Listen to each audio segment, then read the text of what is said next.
Hello there, Apple Bites. This is your Apple Bite, Rafael Tavares, talking to you straight from our show here, Apple Bites, where we take a bite out of the apple and we share with you to let you know what is going on, what we think, and how much fun you can have if you get that book or that book or that book.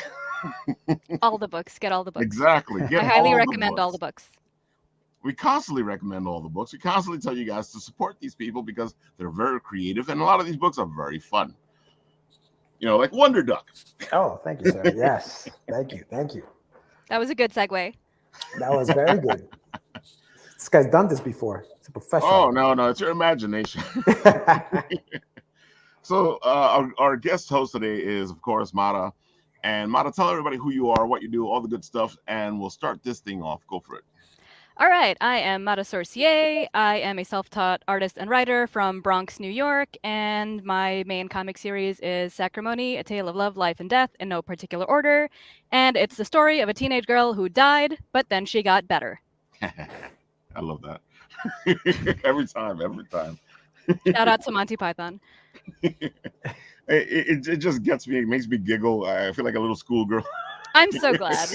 I say it specifically for you, Ralph.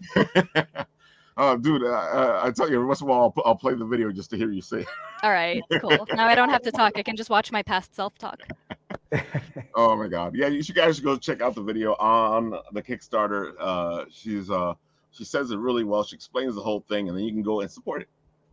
See, you're right there. You support it. Come on, you watch the video, you support it. Yeah, come on, man. All the cool kids are doing it.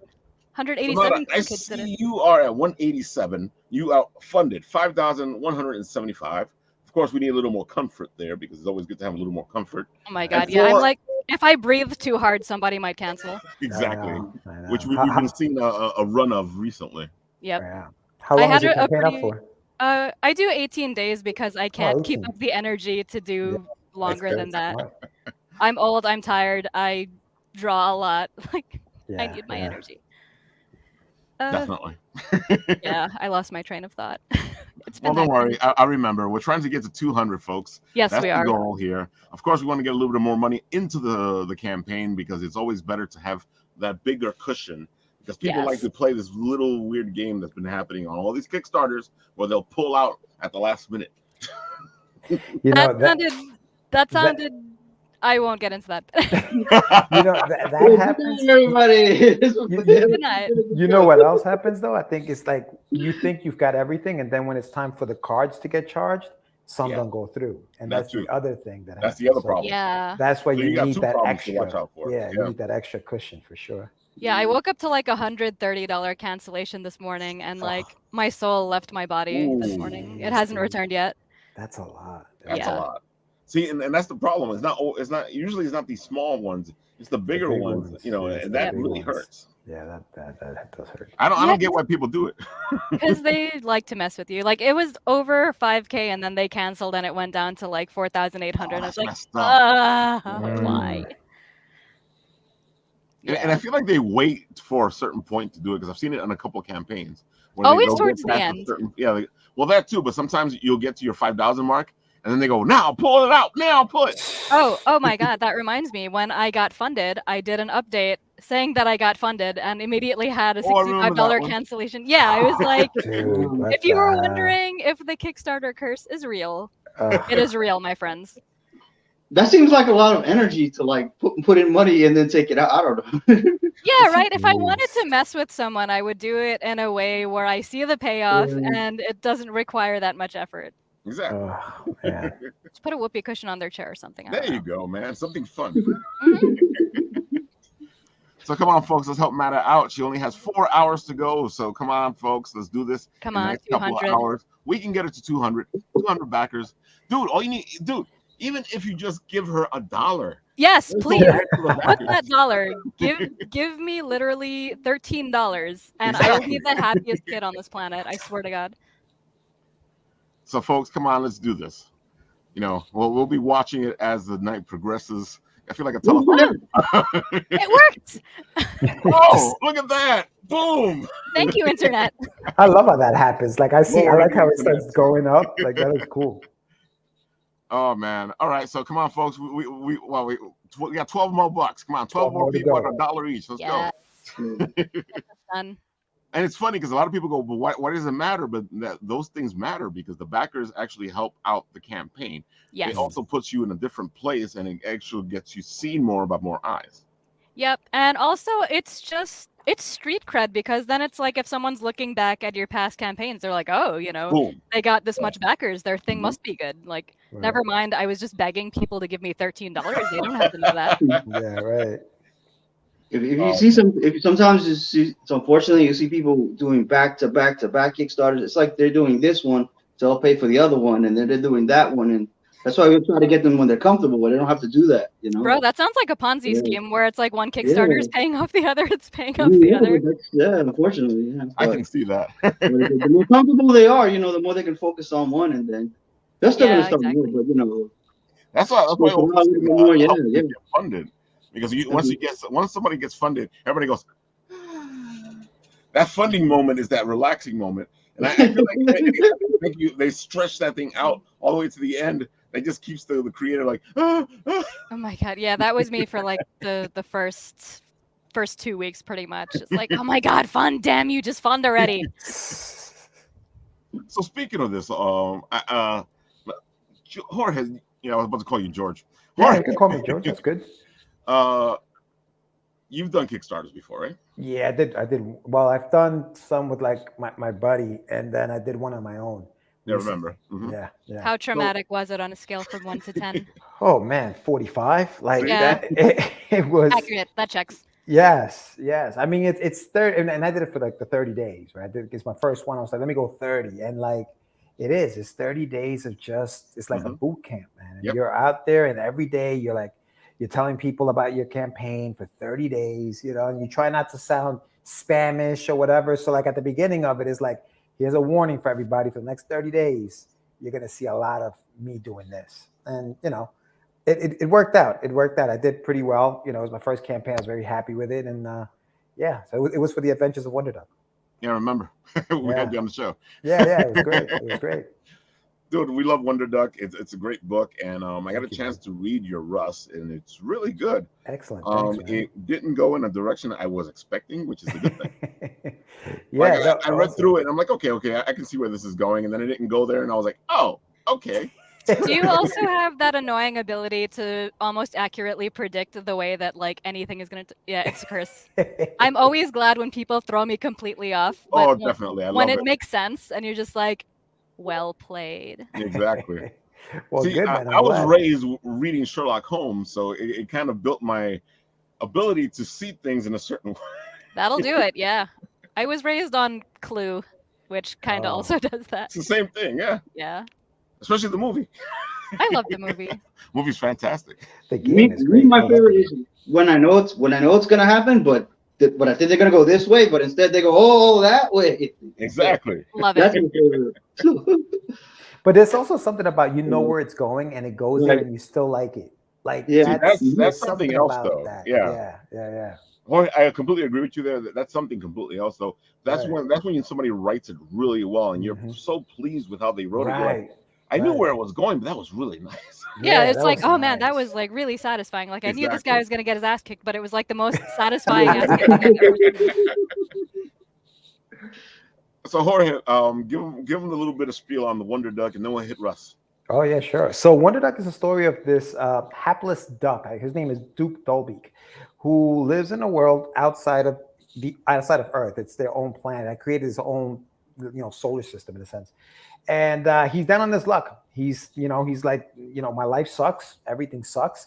And one day, a space suit from outer space hits him, knocks him out, and turns him into Wonder Duck. So now he becomes the defender of his planet against all the baddies. It's just your typical, superhero book. However, it's done through the, through the eyes of a space duck, an alien duck. And I had fun writing it. It was a good time creating the characters, and I was very much influenced by Disney Afternoon back in the 90s and late 80s. Oh my God, yes, like Darkwing Duck. Darkwing Duck, DuckTales. Gizmo Duck was my guy, and I was like, you know what? I need a superhero duck, and so I created Wonder Duck. And it's been a blast, man. It's been a blast. I'm actually working on the second graphic novel now. Unlike you, Amara, who does everything on your book, and I appreciate that. I actually am the writer on the book, and I hired artists to get it done. But yeah, so they're working on the 7th chapter of the 2nd book right now. So, it's an 8 chapter kind of book. So I'm almost done. I'm almost there. Excellent. So, Jorge, let me ask you this, because for me it feels like you took all your issues and put them into a big book instead of putting them all separately. What do you mean? What do you mean? Instead of going, okay, let's make 6 issues. Let's just make one big book. Well, so what I did was, so the first book, this one here, part 1, right, is 4 chapters or 4 issues. Right. So, being that I'm an independent creator, I feel like graphic novels or trades have more of a shelf life. Yeah. Yes. So I put everything into one book so that way this book, I can sell it for as long as it takes before it, hopefully hits, right? So, so people can't say, oh, that issue was from like 2 years ago, dude. Like, what the hell? Where's the rest of it? The 4 issues came out. I put them into a trade, and now this trade, I continue to sell while I work on the other stuff. Because in these, we don't have the team, we don't have the letterer, artist, editor, and all that stuff. We do it our own, so it takes a lot longer, and so that's why I put it all into one. The second part of this, I guess, saga is another 4 chapters, and that'll be the completed saga. So it makes sense, though. It's like cutting off the middleman, and like you're saying, logically, especially for selling it makes complete sense. Yeah. I linked up with an independent publisher, Darkfire Press, J.M. DeSantis, and he kind of took on the mantle of, all right, let's get this out. And currently, it's actually being distributed in the West Coast through comics. What is it? I forget the name of the distributor. I apologize. But no, not Comixology. It's actually a physical. Global Comics. No, I'll tell you guys right now. But he does everything. There's in the so West many Coast. comics things. Oh, they are. Yeah. Yeah. And so he's putting them in a lot of comic book shops in Oregon. He's actually managed to put Wonder Duck at the libraries in Oregon. So, like, that's awesome. And that is awesome. Yeah, Comic Mainstream. That's what it is. Comic Mainstream. Okay. Yep. Actually, I've heard of that one. Yeah. Yeah. He's a distributor out on the West Coast, so he's been able to do that. So, if you live out in Oregon, and there's plenty of stores out there that have it now, and we're trying to do that more, throughout the country. And ASAP Imagination, which is actually also the publisher or the distributor for Russ, is picking up the books from Darkfire Press, and they're distributing them out in the UK. So, right. We're working on getting that stuff out there. So big shout out to ASAP Imagination for doing that. So now we talk about Russ 5377. Yes. And it's funny to me because I met you on this book. Yeah, that's right, dude. Holy This is the book that I met you on. Yes. And okay, but now you need to explain. You can't just say that you met him on the book we will and not go into it. So here's the thing. So Russ, and I'll tell you real quick what Russ is about. So Russ is the story of a 17-year-old in a future where orphanages are labs, and his memories from his childhood have been erased to make him less empathetic, and according to the people in charge, perfect. So now Russ is armed with his 2 best friends, and he's got undiscovered powers, where the question becomes, will he be able to escape and save himself and his friends from the clutches of these deranged scientists and their agenda, or become just another lab rat? So that's what the premise of the story is. When Ralph, when you met me, I did this book, and I was like you, Mara. Yeah. I was the writer, artist, letterer, colorist. Yep. Oh my goodness. The book. I was doing it all. So I understand your pain. However, I wasn't as talented as you are in the art department. And so I decided to, say, hey, listen, you know what I can do with this book? I can write it better than I can draw it. Let me focus on the writing. So I wrote the scripts and all that other stuff. And then I hired artists to do the book so that it actually came out, in reasonable time and with some quality attached to it. So Ralph met me when I was pimping this book out, when I was doing it back in the day. And I only did 3 issues because, and this is where, again, we were talking backstage, Amada, you were saying that you don't have the script, you know what's going on in here. For me, I hit a roadblock by the 3rd issue because I didn't have it planned out. And so I stopped in issue number 3. So it's a 6-issue run, which I am, now I'm re-releasing it in digital form, and this is issue 1 that's out right now. But the other 5 issues are out, and then there'll be a graphic novel or trade like you're doing. So that's how Ralph met me when I was doing this back in the we days. were at New York Comic Con. There was a bunch of guys together in one booth. And I interviewed all of them. And Jorge had Russ there, and it caught my attention then. Yeah. And I was like, okay, cool. And then later on, I ran into him again. He was like, Wonder Duck. I was like, what happened to Russ? What else, Russ? Yeah, man. But that's what happened. I decided to just revamp the whole thing and just come out again with it. So here it is. This is it. It's really good. I got a chance to check through it, and like I said, it goes somewhere. You're expecting one thing, and then all of a sudden you get something else, and it's a good thing because you're like, okay, so this is what type of story this is, and you go, wait, it's not that type of story. I appreciate you saying that, man. I really do. That was the thing. Like when I first put it out, I send it out to get reviewed because we do that, right? Oh, let me see what the critics think and stuff like that. And unfortunately, a critic ripped the artwork apart, and that's what happened. Right? He was like, the colors are gout, they're gaudy, garish colors, and I was like, oh, damn, dog. So what I did was, I licked my wounds, and I said, you know what? Let me write this. Let me really settle in and write this thing. Fine. You know what? Artwork, whatever. Because I was like, all right, do I learn how to draw this thing correctly? You know what I mean? And that's going to take a lot longer. Yeah, that takes years. Anatomy, perspective, all that stuff, just storytelling on the page. That's a skill that you need to put some time into. So I was like, not that writing is easier, but I think that I was stronger in the writing than I was in the art. Yeah. So I was like, let me play to my strengths and finish the writing and go that route. And so that's what I did. And that's why the book, I was able to finish it when I decided to do that. Did you ever hear the story of how Brian Michael Bendis got started at Marvel? No, don't tell me. So basically, like he's an artist too, actually. So he wrote and drew his own comic, and Marvel got a hand of it, and it got Marvel got his comic, and then they loved what they read. They loved the story, but they came back to him and said, "Hey, look, man, you're a fantastic writer, but your artwork sucks." And he said, yeah, and they got a job for him. And Marvel never allowed him to draw it.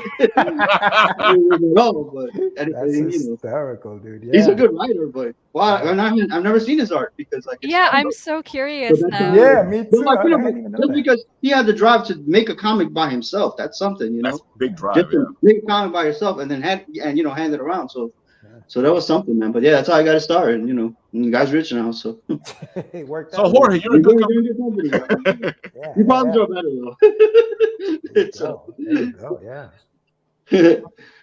But as a writer, I envy Mata because I would love to draw and write my own stuff because I would be cranking stuff up. I'd probably die because I was cranking too much stuff. Believe me, every day I exist, I'm knocking at death's door. I can feel you because I know exactly what I would be doing if I was in your shoes. You'd be doing exactly what I'm doing right now. Oh, definitely. I'd be like, okay, Ralph, come on, you need a break. No, I'll take a break when I'm dead. Come on. Yeah, exactly. I'm already planning to add a 3rd series to my collection. Oh, that's right. We've discussed this. It's true. Oh my god, dude. That's amazing. It's probably not going to happen anytime soon, but it's one of those things if I get a little free time, this is happening. But also, what is free time? No, it's true. I mean, it's you just get addicted to it. Yeah, you do. Creating and putting your stuff out. And it's great when you can do it yourself, which is what it's dangerous because it's if I have an idea, I don't have to be like, all right, well, let me I need to wait for an artist to see who's compatible. It's like, nope, I'm doing this. And then there's no boundary between regular life and work anymore. Well, and this is the interesting thing about just hiring other people to work on your stuff is that you're I don't want to say at the mercy, but you really are at the mercy. Yeah, no, you are. Of another person's not just ability, but also willingness to finish the project. Because I think it's easier when it's your own stuff. Like Mata, when you're having when you're having a bad day, Mata, you're like, I'm drawing this for me. I'm doing this for me. Yep. When you're having a bad day and you're drawing it for somebody else, it's easier to say, I can't do that right now. I gotta think about me, and I gotta focus on what I'm doing right now. So a lot of the times, your project as the writer, who's hiring an artist, gets put to the side. Yeah. Unless, and listen, this is not all artists. I'm not saying artists do this. I'm just saying it can happen. Exactly. And Yeah, so when you're a writer, you're at the mercy of that. Yeah. I've heard lots of horror stories from friends who are like, first of all, they got overcharged for Yeah. what they were hiring for, and then, it's happening. there's no nice way to say it, but like the artist ripped them off. Then they're just Mm. like, oh well, I would finish yours, but I'm gonna take on a few more projects first. And it's like, bro, what about the deadlines here? You Right, can't just right. like it's already fully paid for. You can't push it to the Oof. side and then take on more work. Yeah. It's We it's finish, really then take on insulting. more work. And I'm like, man, these people are making people like me look bad, because it's like then it's harder for me to get like commission work and cover work and Sure, stuff, because sure. someone's gonna think twice, like, is she gonna rip me off? Is she not gonna deliver? Yeah. Is she gonna like be really late? Yeah. It yeah. it just makes the whole ecosystem terrible.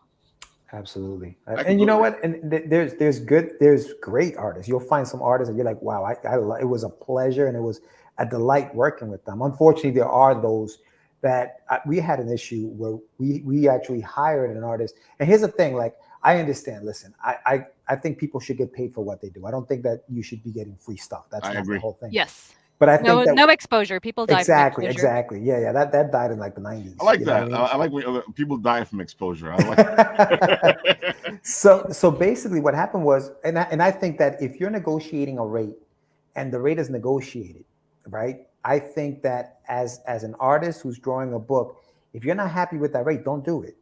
Because if once you agree, say, okay, you're charging me this much, you're paying me this much for it. Don't give me, crappy art because you feel like, hey, I'm not getting paid enough for it. If you are not going to put your best foot forward, then don't take the job. Yep. You know what I mean? Like, don't take, because at the end of the day, it's your name. It's still your on that book. So if your art is crappy, who drew that? Oh, that person did it. I'm not going to hire you. Yeah, never do something you're not proud of. Right. Well, you'll have a field day reading those comic books broke me. There's stories about people like I did this job for them, they paid me no money, and then I did another job for them, and they still didn't pay me any money. I'm like, why would you keep working that's for them? They do a that. lot of people have legitimate. A lot of people have legitimate, stories. So it's not everybody, but there are a few out there like no business sense whatsoever. That's crazy. I don't know. It's wild. And life is funny. Life is really funny. And one of the things I learned is, especially from my friend Dirk Manning's book here, Right or Wrong, and I didn't think about it until then. And it's funny because I was already in the industry. I was already trying to hire artists, and I didn't think about the fact that you're working with this person. You need a relationship with this person. Right. Yep. It's not, oh, I need you to draw this book for me. You need to realize, is this the artist I need to draw me this book? It doesn't, you don't just hire an artist, and I feel like a lot of people do that. They just hire an artist and they feel like magic is going to happen. It's like dating, as horrible as it is to say. It's like dating. Completely. And if you don't put the time in to figure out if this is the artist for you, because all artists aren't the same. And I feel like a lot of people think that it's artists. They do whatever. Right. No. You tell them exactly what to do, and they do exactly what you want them to do, and that's it. Like, no, that's not how it works. Exactly. And some are better than others, because if you find an artist who's better at horror, then that's what they do. And if you want them to draw a cutesy book, maybe they can do it. It's a toss-up. Yeah. Yeah. Because some artists are multi-talented. They do different things. But a lot of the times, I've seen it before where they'll go hire an artist who just does fantasy and expect them to do a superhero book. Yeah, it's like they're kind of chasing after the name, and they don't realize that that's not what's going to make a good book. It's not going to fit their style. Hey, just real quick, Ralph, Gilbert Rodriguez, who's in the chat, he was one of the guys that also bought that original Russ book way back in the days. And he has a comment about Bendis, to your point, Tony. Bendis used to do the art of the Champions of the Galaxy card game from Phil Singer games. Interesting. I didn't know that. That's interesting. Yeah. That was a good fact, Gilbert. Yeah. Hell yeah, dude. That was awesome. I saw it there. I was trying to get to it. We started talking. I was like, I'll get to it in a minute. Yeah. No. I just wanted to give him a shout out because he was one of the first people to pick up this book way back when I first put it out. So thank you so much. Dude, you caught my attention then. Because Mark Torres has sent me over there to see all of you guys. Yeah. And when I got there, I was like, okay, this is all up my alley. it was and it was at the beginning of Bit and Apple TV when I was beginning to do what I was doing. Yeah. And and I've always felt this because I feel like all the little guys lose out on press because everybody's chasing the bigger guys or the projects they want to chase.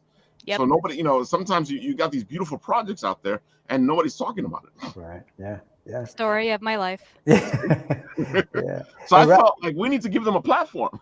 Nah, that's awesome, dude. You have been like from the beginning, dude. Like you were there from like I remember because we started back in like 2003, and you were doing your thing back then. And same thing with Mark. Mark had a what was it? Yeah. The comic book novice. He's been doing his radio show for ages. Yeah, the comic book novice at the time. It turned into it came from the radio, but he was also one of the first ones to kind of shine a light on the little guy. Yeah. When nobody else was. So yeah, big shout out to you guys. You guys have been doing great. Am I too late to preach the good word about sacrimony? Oh, no, you're not, Essex. Preach on, my brother. Always welcome. Good words about good projects is always a good thing to hear because sometimes the creators do not hear good words. It is true. That is true. They hear a lot of bad words. Yeah, oh yeah. Luckily, I haven't heard bad words. I've just heard silence, which is No. I said you hear a lot of bad words, and some of them come from themselves. Oh yeah, no, there's all bad words all the time. Oh, he goes, yes. Oh. Oh. Yes. Oh man. But it's so funny, Russ, because even then when I saw you, I can tell that you had something going. I was like interested. Russ got my attention. It was funny because I was looking at the book when you sent it to me, and I was like, okay, the art looks different. Now I know why. Yeah, that's why. Yeah, that's why. You're like, Jorge stepped up his art game. Exactly. Yeah, wow, this kid got good. Holy cow. 20 years did good for him. It was because I hired him. And the story of Russ, it started out, I was in college and I was just basically doodling in a notebook, just a character. That's what you do in college. Right. That's what you do. That's all I did in college. I was doing that. I was busy doing that. And so this character came out. Now, it didn't look like that. It actually looked more like, you see the little guy on the left hand corner, lower hand corner of the comic right there, the little black box. That's what it looked like more so. It looked like that. And so when I hired the artist, I said, listen, I want something that has, Dragon Ball Z, and you guys heard of the Boondocks? Yeah. So it does have a Boondocks feel to it. Yeah. So it was like, give me those two things, combine it, and then that's what I want. So that's what they did. And it was, first came the character, and I don't know how you guys create, whether it's a character or the story first, but in this particular case, it was the character. First, it was just a doodle. And then I was like, okay, what kind of story can I put him in? And at the time, I was working in an orphanage. I was working at an orphanage. I'm not a social worker. I was doing the data entry work. I was doing that. And so I would put in the names of the kids that were coming into the home. And a name came across my desk, and the name was Nonami. Nonami. I was like, that's nice, Nonami. What? Oh no, I know where this is going. Yeah. Oh no. So the name was my heart. No name. I was like, no name. Holy cow! Like, Jesus, like, who is this kid? You know what I mean? And then I was like, you know what? What if I did a story about a kid who comes into a place like this and just wants to get out? Yeah. And so that's why the story came about. That's where it came from. And so I created Russ, and then I gave him the name Russ, 5377. I was being a little egotistical. I guess I would say 5377 is my date of birth. So I decided to give all the kids, I knew that one from the get-go. Yeah, I decided to give all the kids like ID numbers like this. And so these two characters, which are his best friends at the time, they're still good friends of mine. So I decided to use their date of birth. So their names and their date of birth are attached to their characters. And it went from there. The story just went from there, and then created the world, and and you just go in. It just starts happening, and so the story came out, and 6 issues later, I was like, okay, that story ends there, but it can pick up somewhere else from there. So that's how I decided to do it. I love when writers talk about the process, because a lot of people they make the process into this alien thing. And it's funny because I know I've said it before. People will come up to me and go, Ralph, I want to write, but I don't know what to do. I don't know where to start. I'm like, and then look at me like I'm crazy when I go, look, just write. And they go, stop being an asshole. But no, that's what it is. It's you take your experiences that and you write it, but you twist it around in a way that it's not just like straight up autobiographical. Exactly. You had like a space element, you had like a fantasy element, and like I appreciate how real this story could be in the future, because it's like, you know, with the way things are going with technology and whatever, who knows, orphans could get experimented on and turned into like the perfect being. Like you could like horrifically see that actually happening in the future and believe that it would be a thing. It's crazy. Yeah, no, I agree with you, Mara. And what I did was, you know, I love, like, Back to the Future is one of my favorite freaking movies. But the thing with Back to the Future is that they came to 2015. Yeah. 2015 has come and gone. We still don't have flying cars. I'm so pissed about that. You know what I'm saying? Where's my hoverboard? There's no hoverboard, right? There's no hoverboard. So I was like, you know what? I'm not going to give it a date. And people thought 57, 70 is that the year? I'm like, no, there is no year. It's sometime in the future. I don't tell you when, because I don't want to fall into the, well, it's 2023. And like, you know, because in 1999, 2023 seemed like, you know, pretty far away. Let's do that. Yeah. And I'm sure in 1985 or 84, when they said 2015, let's do that. That seems far enough away to write the story. It made sense.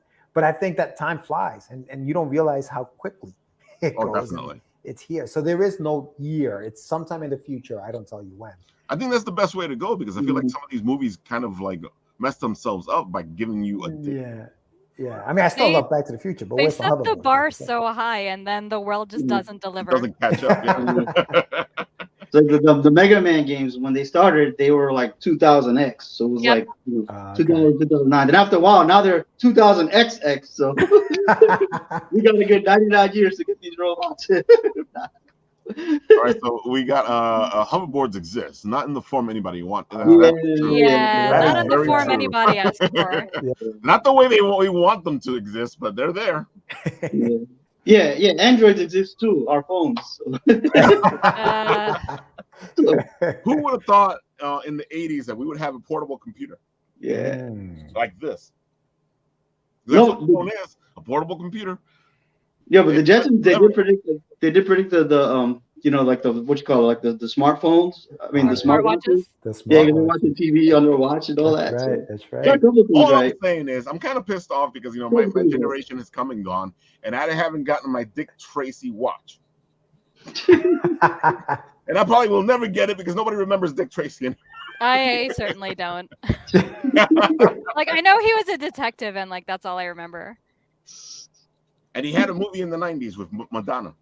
Oh, remember that? Yeah, Warren Beatty. Yeah, that's right. But yeah, see, that's the point. I will never get the watch because, you know, and they can do it now because they have these smart watches. So I can get my Dick Tracy watch, but it ain't gonna happen. Okay, we're gonna have to crowdfund it. We got someone else that remembers. I do. And Prune Face. Yes, well, you don't have to call people names. All right, I've gone. Prune Face. Oh yeah. Flathead, Prune Face. Oh, great character. That's right. Pepper Troy remembers. Please endorse us, Pepper Troy. It's an interesting experience being creators or creatives, because, you know, I mean, you both got a hand at writing because, you know, you both have to do it. It's an interesting thing to write, you know, to create, to bring to life all the stuff that's in your head, you know. And one of the things I always get is, Ralph, but you haven't published yet. And I'm like, I'm busy. You know how much work publishing is? You know, in order for you to publish your book, you got to take time from writing to go and publish this book. And that's a lot of time. It's not even like a little bit. Never mind the amount of time you spend to write. Like, if you're doing prose, especially, the amount of time you spend rereading your own stuff and editing it and rereading it and editing it. Yeah. Like, if your book is like a 6-hour read, expect to reread your own book for like the next 200 hours. Jeez, over and over and over. And always changing and nitpicking something like every time, and then going back and like, wait, why did I change that? That's a bad idea. Yeah, man, I tip my hat to prose writers, dude. Like that's tough.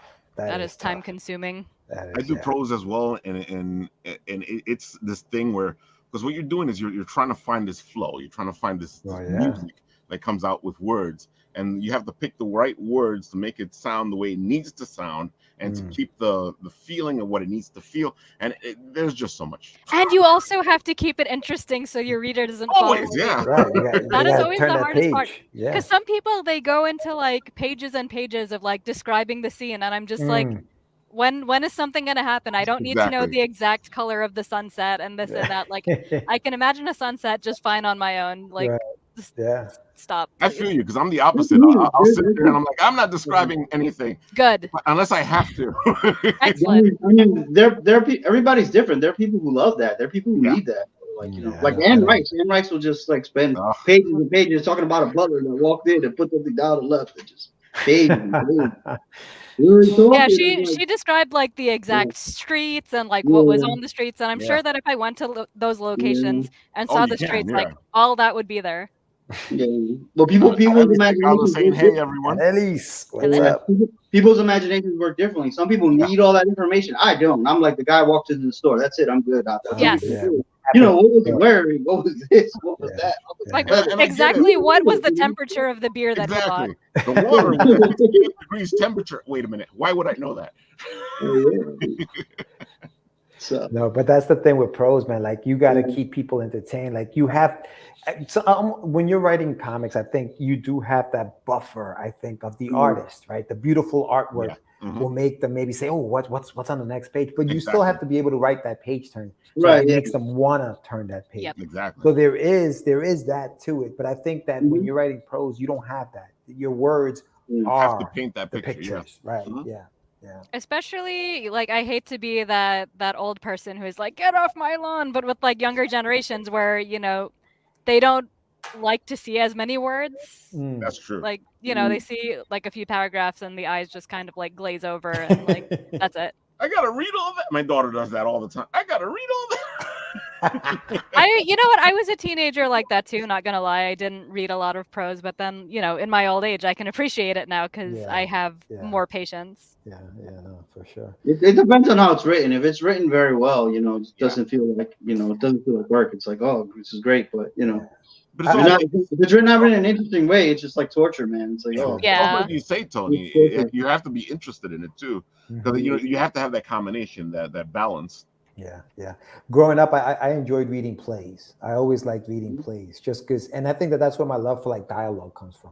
Yeah. Just reading plays, you know what I mean? And I used to love reading them all the time. You know, just becoming those characters was kind of fun. Definitely. You know, just acting them out, you know? And it's funny you say that, because with me, people always ask me, Ralph, where do you get the dialogue?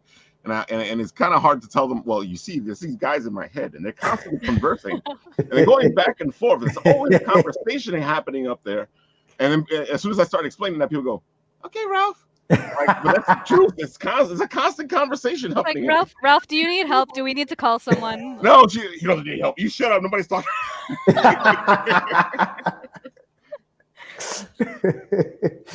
Oh shit! Yeah, I was a cartoon character when I was a kid. So. Oh my goodness. So we talked about this on show before. Those are topals, man. When you know like a character so well, man, they'll talk to you. They'll actually, you want to do something, the character will tell you, I would never do that. That's wrong. Yep. And you have to, like, you know.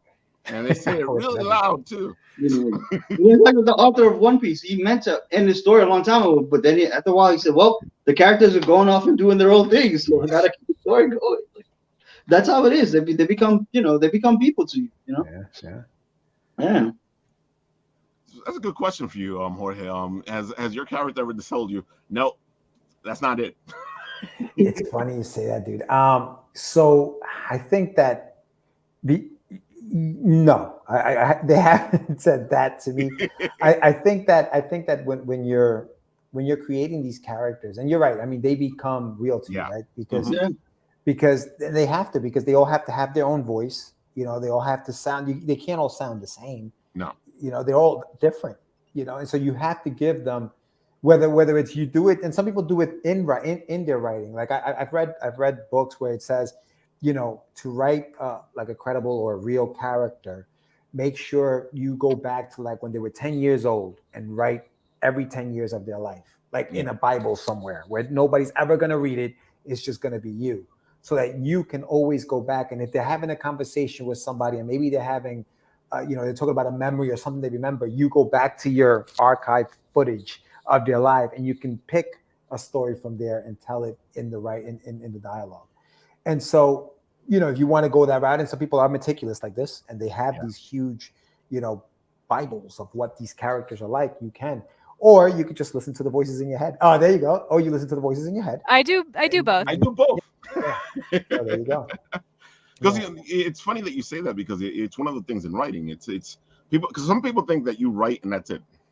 Right. No, you need to know a lot of prep work. All these people that are in this world. You need to know them. You need to know what they do, who they are, where they came from. Sure. There's so much stuff, and I say it all the time to people. There's so much stuff that the reader never knows. Will never see. Yeah. Exactly. Yeah. If you ask the writer will go, well, you see, this happened because so-and-so was when he was this age, and because we know this. We know where it's all coming from. Yeah. That's why one of the reasons J.K. Rowling's, when she starts to talk about her creations, it's that writer's thing, because she's talking from a point of view where this is why my character did what they did. Right. And now she's revealing all this later on after she wrote the books. And it's always fascinating to see that. And it was one of the first writers I had seen that actually allowed the audience to look at how she came to where she got. Yeah. No, it's scary how much stuff you can write before you even start to write. Or in your case, Matt, I'm sure you have that stuff somewhere because you're drawing the stories. All that stuff is there. So you can just pull from there and put it into the book. But I think sometimes, and I'm guilty of this, I pre-plan too much. I pre-plan so much that I've never gotten to the script because I'm still prepping. I'm still getting all the recipe and all the other stuff before I actually start baking the cake. You know what I mean? And it's like, come on, man, we want to eat this. Let's go. Let's get it out there. And so I have to kind of say, okay, I have to start writing this now because I have enough stuff here. Let me just start writing this now. The best part is, sorry to cut you off, but go ahead. When you're actually in the process of writing the script and you realize that a lot of those ingredients in the cake aren't working and you have to throw them out anyway. Right. Yeah, it happens. Recently on TikTok, somebody asked me this question. I'm going to ask you guys. Has ever been the case where you have this character and you love the character and they're in this story and then you go, they shouldn't be there? Yes. Yeah. And you got to get rid of them completely? Yes. Yep. One of my favorite characters to draw, in fact, I had to scrap them completely from the story because it was just they didn't fit in anywhere. So, how do you make that decision? Painfully. Yeah. It's when I find out that I'm trying to rewrite the entire story to accommodate that character. Yeah, that's good. And it's not working. Now it's a whole different story. Yeah. And it's not the story that I wanted to begin with. And it's you realize it is that one character that's making things complicated, and then you cry a little, and then you sigh the sigh of relief because you're like, I don't have to worry about this character anymore. That's amazing. I'll use them in another story down the road somewhere. See, there's I was hoping you were going to say that, because I cannibalize a lot from a lot of different places, and then the character that was over here all of a sudden becomes the main character over here. Yeah, where he would have never been the main character over here. So you're like. How about you, Jorge? Yeah, no, for sure. It's happened. It's definitely happened where you just you love the character, right? Because he's so interesting. But sometimes what happens with those characters too is that they become more interesting than your main character. Completely. Mm-hmm. And then that's a problem too, because if a supporting character, if a supporting character is more interesting than your main character, there's something wrong with it right then and there. Very wrong. Yeah. So you have to, either the story is just the wrong story and you're writing this wrong story around the wrong character, or that character, like you said, doesn't belong in that story and maybe belongs in its own, their story. We got a nice little wave here from Tate. Hey, what up, Tate? And you're right, and it's amazing how the structure of writing and stories and just stories in general, creating stories, whether it's through drawing or through, because all of it comes together and makes the story, and not one piece of it is just the one thing. You can do a story without words, but you're still kind of writing a story, even if you're just drawing it. So no, absolutely. I mean, I feel we're all storytellers. Go ahead, man. I'm sorry. Well, yeah, I mean, if you're drawing a story with no words, I think you're actually putting more thought into what's going on than you would have to if you had dialogue, because then it's like you have to really think about like specific expressions, Yeah. specific like Mhm. body language, specific backgrounds and stuff to really convey what's going on. So I have a question, I guess, for Mara, like from an artist standpoint, do you work on other people's like comics? Like, do you Mhm. take on other people's comic books to write? Being that you're so busy. You know, if someone gave me a good page rate, I would actually set aside my own stuff for a while and work on theirs because it's going to pay me more than my own work pays me. Sure. I mean, yeah, at the end of the day. But Yeah. here's my question to that. If you were to do that, do you prefer scripts that are like tight scripts where like they're telling you exactly Good what's question. happening? Or do Mhm. you prefer something where they're like, hey, listen, this is what I'm seeing, but what do you see? And it's more of a collaboration rather than a, you know. I prefer the collaboration because I can read a script and feel like really disconnected until I start trying to put it on paper, and then when I put it on Mm, paper, I start to think about all of like the visuals, and like a lot of my visual gags come in like at the last moment as I'm, sketching and thumbnailing and stuff. It's never actually written in my script, so it's like I like to be able to go back and forth with the writer and be like, "Hey, how about we throw this into this panel? Like, I feel like it would be more effective, and then we have a conversation about it." Because I've right, seen yeah. way too many like horror stories of, 11 panel pages with an establishing shot in there somehow. Like nobody, we got to talk about this. Dude, Like this is not happening. I don't get that. Like I'm the writer, and I got my own comic book, and when I sat there and I looked at my comic book, I'm like, well, this is the idea I have, and Mhm. maybe I got a couple of panel ideas, Right. but it's to me, I'm always short on panels when I'm doing it. I'll go, this is what I see, and then that's why because I work like you guys are talking. I need to collaborate with the artist. I Right. feel like a comic book is a collaboration between the artist and the writer. It's a thing, and I find that anybody who says that the writer created this or the artist created this, no, they created. Yeah, it should always feel like a team effort, and I Mhm. I think definitely like the stuff that I have collaborated with people on in the past when I was like, messing around and like working for free and whatever with the Pronto comics and stuff. I had a great time because I was able to actually collaborate with people instead of just like expected to be a drawing machine where it's like, here, I input script, you make draw. Me do now. Yeah, exactly. I get more attached to the ones that were a full-on collaboration, and I Yeah, do put in more effort because I feel like it's more of my Right. own, and I'm Yeah. not just being treated like a robot. Yeah. dude, and I can say that because when Shadow Rabbit first goes, Ralph, I want to do your Hugbert. I was like, yeah, sure, go ahead, have fun with it. I had like a little bit of stuff. I gave it to him, and then when he came back with my Hugbert, which is back there underneath all that stuff, Aw. he was like, it came out so well that I took a lot of little bits and pieces that he did and I added it to the character. So and if it wasn't for Shadow, Hugbert wouldn't look the way he looks now. Interesting. Gotcha. Yeah. That's the whole Steve Ditko, Stan Lee thing, right? Like Yeah. who created Spider-Man, who did it.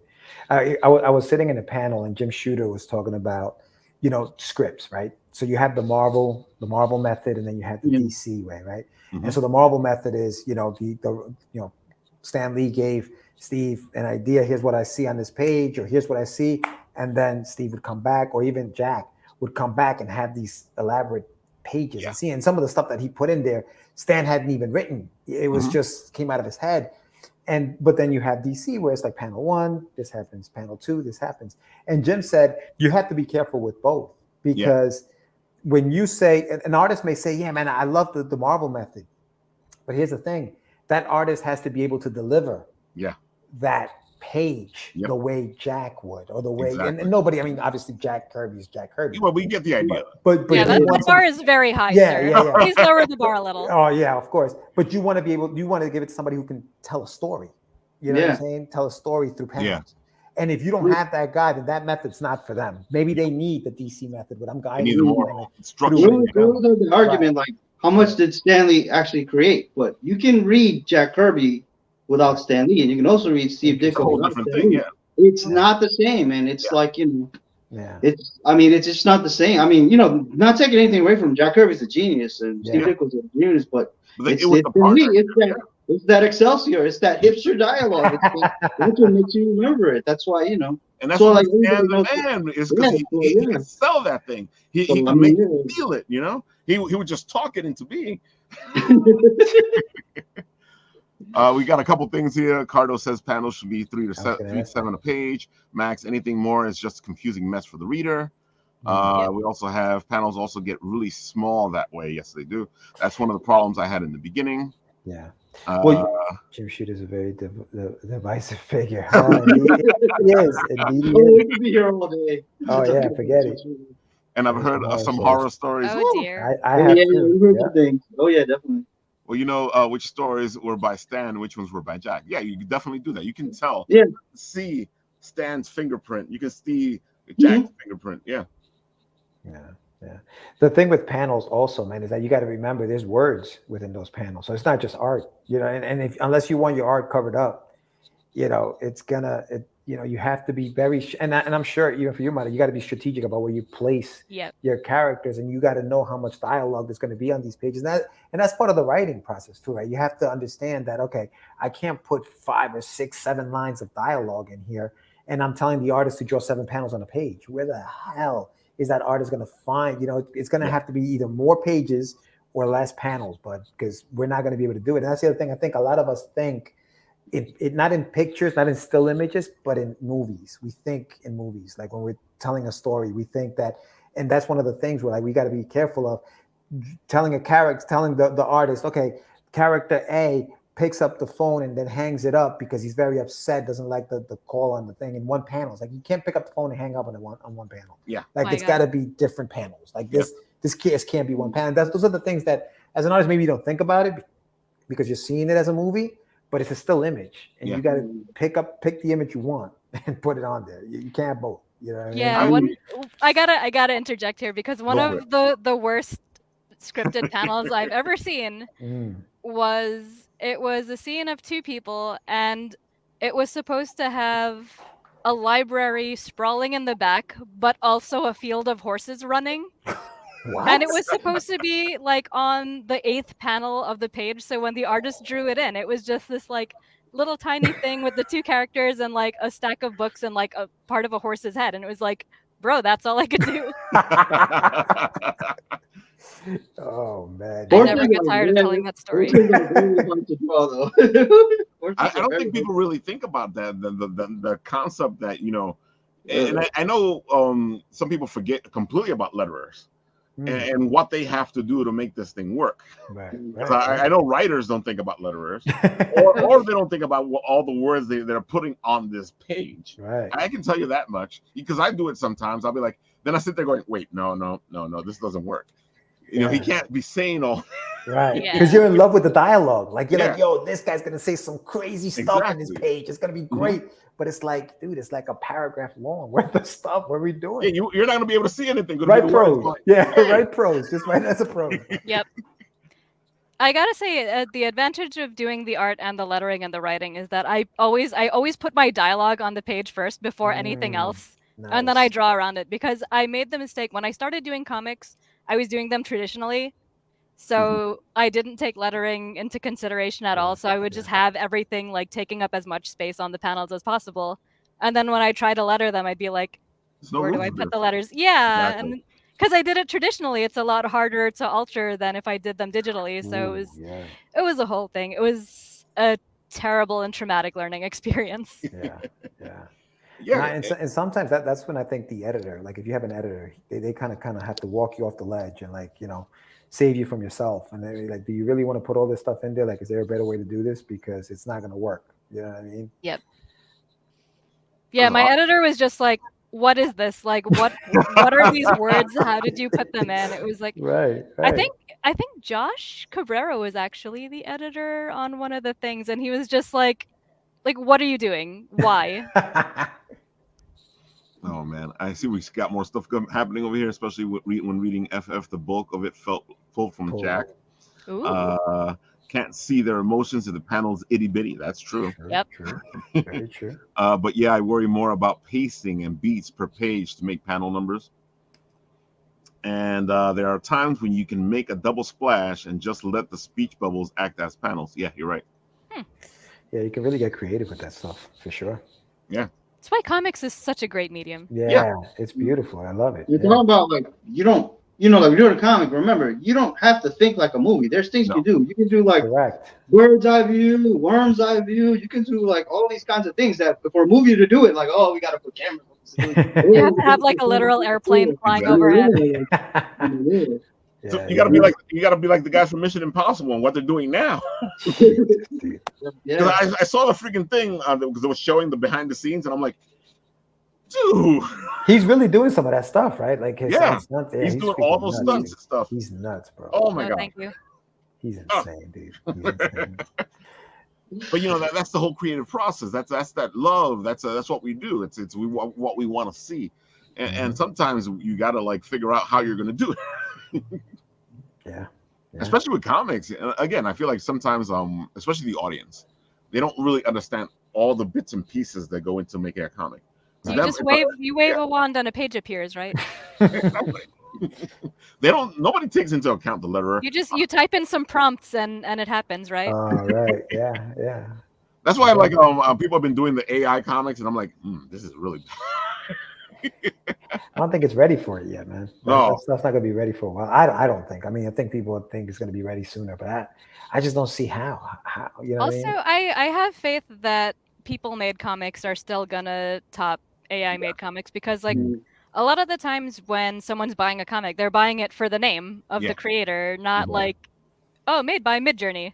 Right. Like, I love everything Midjourney does. It's so great. Yeah, I share that sentiment. Yeah, I think like overall, like the real comics fans who are the ones who shell out more money on comics and stuff, like they will always side with, the names of people that they know and love and have reliably delivered comics. Yeah. Well, like the way AI works is like, especially for artwork, what it does is like it takes bits and pieces of things that other people drew and it's presenting its own thing. It's like theft almost. It is theft because nobody consented to having their work as like part of the chop shop. Right. So yeah. And let's see, we got hey everyone, what's up, Jorge? Yo, what's going on? Plus 553. What do I want to say it my way? 5377. And all the many great creative work. You rock, and they know this, man. Thank you, Johnny. Appreciate you, brother. Getting AI to actually draw what you want is a pain in the butt. Yeah, you actually have to be a good writer or a good researcher in order to get AI to do what you want it to do. Right. If and personally, I already know that people have a hard time figuring out how to use Google. Yep. To get the results they want to get. True. I'll jump onto Google and get results, and people go, Ralph, what'd you do? I'm like, type this and this and this, and you get a result. Yeah, and if you don't want something, then you use like the negative sign to leave it out. Yeah. I was messing around with an AI drawing thing, and I typed in something ridiculous like man with his head on fire and his foot stuck in a bucket of soapy water, and it did not deliver. It was very sad. Well, that's the thing, right? How do you expect it to deliver on every panel? Like, once you create a character, how is the AI? I mean, unless you know what you're doing in AI, that you can make it draw exactly the same character in different ways. Like, there's no consistency right now. No. There's no so I don't think that the technology is there for that yet. I think it hurts more like concept artists. Yeah, right? absolutely. I think that's who it hurts. Yeah. People are using it as covers, but they're like, not telling you that it's AI and making up some fake names. Just look at the hands. You'll know. Yeah. Dude, those hands freak me out. I don't understand. Don't your hands look like this too? Like you have 20 fingers. Why your fingers look like they're broken? And it always looks Yeah, it's like the worst kind of hand horror. Exactly. So can you imagine that'd be a good story? You have this world where everybody looks like normal humans, but in order to find out if they're not normal humans, you have to look at the hands. That kind of reminds me of Everything Everywhere All at Once, where there was an alternate universe where they had like hot dog. That was like the most visceral scene ever in the movie. Creepy as heck, man. And it was like they like bit the fingers and there was like cheese coming out or something. Jesus. It was very disturbing. Oh man, I had a feeling we were going to go into interesting conversations. Bet you never predicted hot dog. Oh head. no, No, these are the moments where I love this show because it goes into places where I'm like, okay. Then I go, all right, Jorge, give everybody a wrap up of what you got and tell them where to find you. Yeah, for sure. You guys can find me. Obviously, it's on the screen. It's been on the screen. GetYourMeds.com with a Z. Check me out there. I have my books are up there. The Adventures of Wonder Duck, Russ 5377. Russ 5377 is going to be a monthly title coming out from anyoneworld.com, but you can find it on my website. The first issue is out right now. The second issue comes out in a couple of weeks. So the digital, it's just digital right now. It's $1.99. So go check it out. And I'll also be actually signing on the 19th. That's next Wednesday. I'll be doing a book signing with Mark Torres. He's got a book called Designated. We'll be there. Yeah, which I did the lettering for. So he's going to be there signing the books. I'll be there with him. It's going to be in Queens. Royal Collectible. Yeah, yep. And it's going to be. We're going to be there with you guys on the 19th. That's awesome. On the 19th, from 3 to 6. So check me out there. And then tomorrow night I'll be on my podcast, Catch the Craze. We're going to be on there at 8 p.m. We go live. So check me out there. And yeah, that's what I got. I forget you do what we do. Yeah. You guys got to come on. You guys definitely have to come on. Just let me know, man. There needs to be a podcast full of podcasters where they just get together and talk. I think that would be a lot of fun. That'd be really cool. Interesting. What are you? Cool. Podcasters talking podcasts about podcasting. Podcastception. Ooh, sounds good. Yeah. All right, Matta, tell everybody your thing again. Let's go look at it one more time. Oh my God. Oh yes. Oh my God. How I can't talk until I see how far we've gone. This is how you keep an idiot in suspense, folks. Let's go. Let's see what we got. Oh my goodness. Let's see if it does anything. Oh my goodness. Oh, okay. Oh. Yes. You're 10 away. 190. You're 10 away, baby. Yes, 3 away from beating issue 5, 10 away from 200. We've still got 3 hours to go. Anything can happen. Anything can happen. So, folks, this is Sacrimony, a tale of love, life, and death in no particular order. It is a fantasy drama set in a world of my entire created from scratch. That was grammatical fail, but you get the idea. Basically, I made up an entire world, gods, races, places, all sorts of stuff. It's a very unconventional fantasy. So if you like fantasy, but you're kind of tired of that like Tolkien sort of template, definitely check out Sacrimony. It's bright, it's colorful, it's incredibly weird. People die and then they get better. And yeah, it's a good time.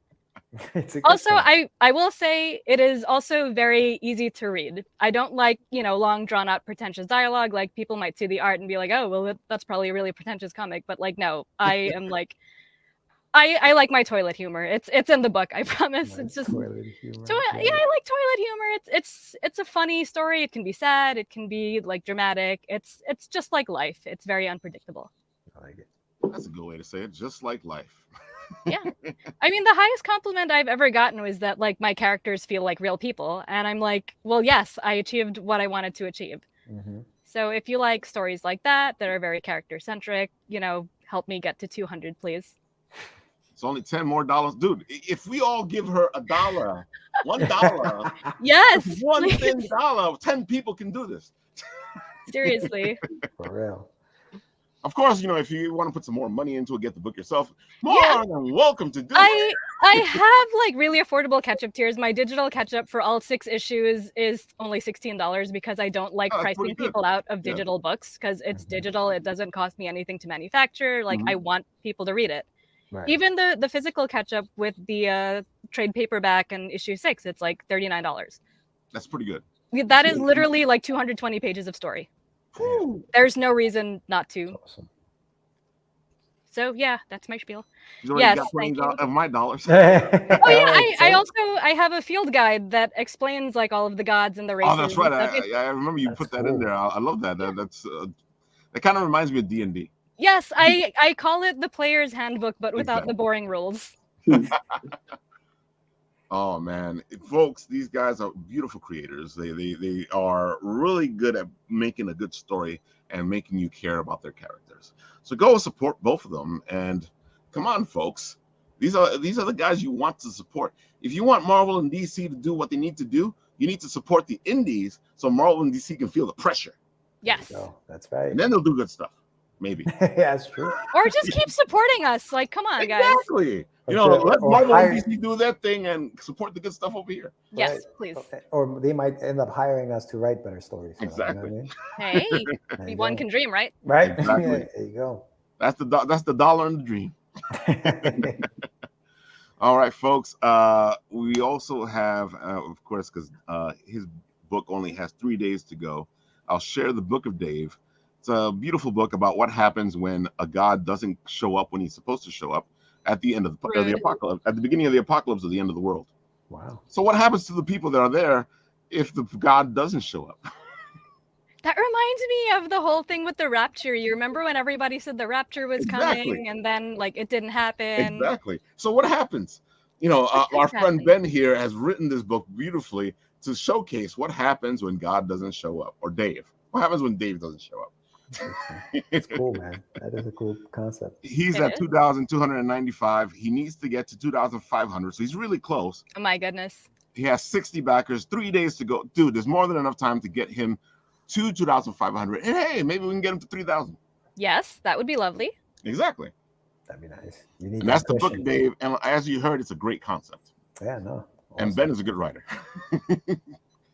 Let's see. Oh, that's right. I'm going to play this thing now because, of course, folks, if you guys want to join in with us, because we are doing from the Story Engine deck a little story here where you guys can participate. And I'm going to open up the vaults of the Bit and Apple stuff and give you some good swag if you guys got the best story. So here is the prompt if you guys want to play along. Okay, we are going to pull a Lore Masters deck prompt for an upcoming live stream. So here we go. You are going to create a Legion. And the Legion is trying to reclaim or restore a significant or sacred location. That location is a Colosseum. All right, a Legion trying to restore or reclaim a significant or sacred Colosseum. And this Legion believes they are above or beyond the law. And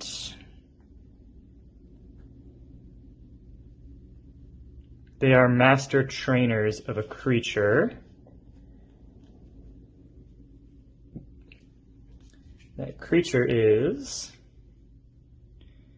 Yeah, I think I'm going to go with dinosaur. Yeah, we're going to go with dinosaur. So you can choose which dinosaur, but they are dinosaur trainers, and that's sort of part of their army. And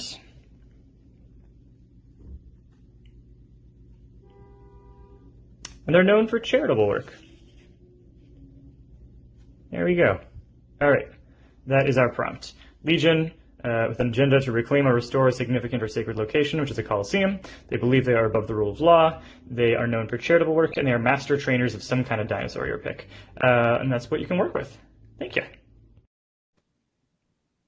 So, folks, as you can see, it is a fantastic set. If you guys are looking for a way to get your writing going, the flow of the writing, this will be a good way to do it. I know some writers sometimes have trouble just getting going, getting flowing, getting moving. I can tell you to just write as much as I want to, but sometimes you may need that little push. And this is exactly what that is. This gives you a little push. This is like an expansion to the Story Engine deck, which is the main deck. And then the Lore deck helps you flesh out the stuff that you're getting from the Story Engine deck and make your stories even better. So, dude, go back this. They are at $3,402. Wow, damn. They are almost, I think that he has to do new stretch goals if they reach 350,000. They'll get it. Mm-hmm. They will absolutely get it. 11 days left. Dude, I love this thing. I can't, I am enjoying the heck out of it. And then Gage was like, dude, why don't we just draw and write stories? And that's what we've done it once already. We have a second one in the works. And of course, we're working on this one right now. And I got to tell you, when all this stuff popped up, that dinosaur thing threw me for a loop and but that's the fun of it, because now you got to figure out how you're going to make the story work with these dinosaurs who this legion is training. And I can't wait for you guys to see what I have, because I'm pretty much almost at the end of my story, and you guys will see that soon. And if you guys want to participate, let us know. You can either send the story over, or you can like do a little video and tag us in it, and we'll go check it out and we'll pick a winner. And I'll open up the vaults of the Bitten Apple, and we have a lot of beautiful stuff back here, folks. A lot of beautiful stuff. And you'll get something from the vaults. Awesome. Excellent. And hey, I love writing. I love being challenged. And this thing really challenges you. So go do it. There you go. And folks, I think that's everything today. We're finishing on time. Yeah. That's rare. Yeah. Anything else, guys, before we go? No, I mean, just thank you very much, Ralph. I appreciate you having me on the show. Nice meeting you guys. Mata, Tony, you guys are awesome. Nice meeting And you. yeah, I'm looking forward to reading some of your stuff. So, and yeah, and Ralph, you got to put up your stuff. I know you're writing.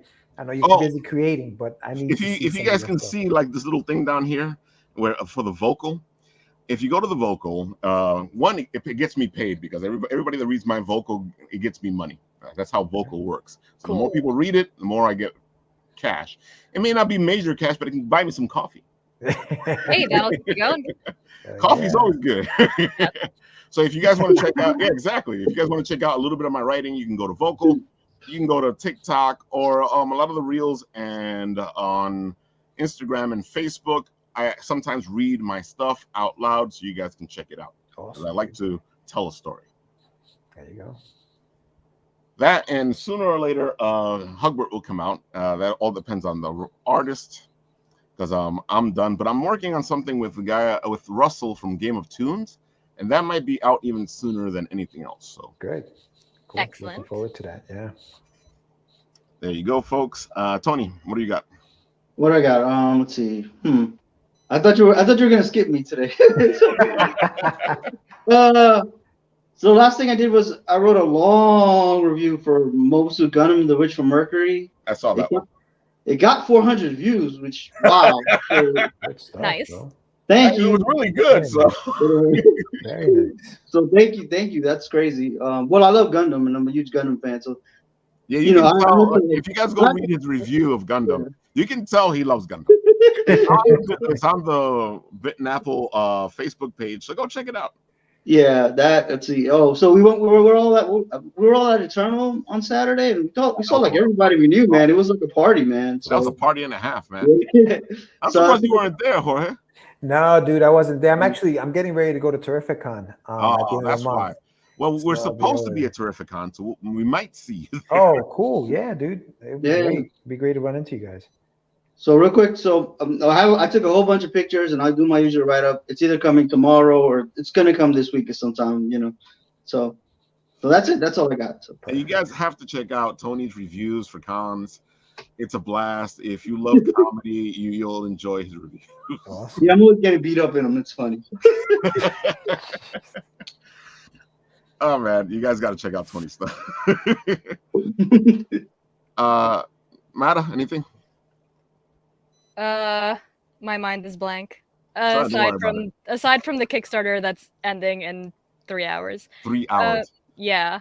Come on, then I get folks, to go sleep. help her out. But yeah, you can also find me on Twitter and Instagram at Modasorcier. And that's all I do. I have no life. You do the same thing we do every once in a while, don't you? What? You do the same thing we do every once in a while, don't you? Like eat food and breathe air? Well, that too, but I meant like talk on podcasts and stuff. Oh yeah, I do talk on podcasts. I actually have another one right after this because Oh, tonight is just a night of eternal punishment. well, that makes so much Well, sense that's though, what you because you gotta want to do, get those yeah. numbers. Gotta get 'em. Yeah, and then I can sleep for the rest of the week, I guess. But yeah, it's a drawing live stream, so I'm gonna have to conjure up the willpower to draw at like 9 p.m. And it's with my pal Grant Lankard, who has a Oh, cool. comic on Kickstarter currently that's Memoirs of the Morbid.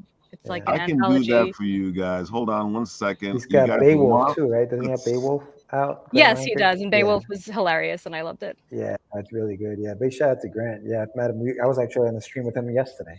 So Oh, small world. he's doing his thing. Yeah, no, it is a small world. I'm glad he's doing it though. There you go, folks. Matta's link for her Kickstarter is in the comments. Boom. Go check it out.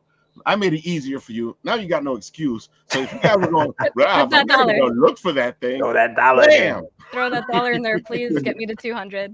Exactly. Give me that Come on, street folks. cred. So follow her over to the show she's on and go help her get the 200 there. Come on, Yes. keep getting her excited. Every time she looks at it, let it pop up some more.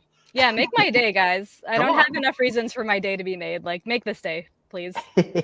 And of course, both of you guys are welcome. Matta, you're our guest host here anytime you want to come on. Yep, I will be bothering you. Exactly.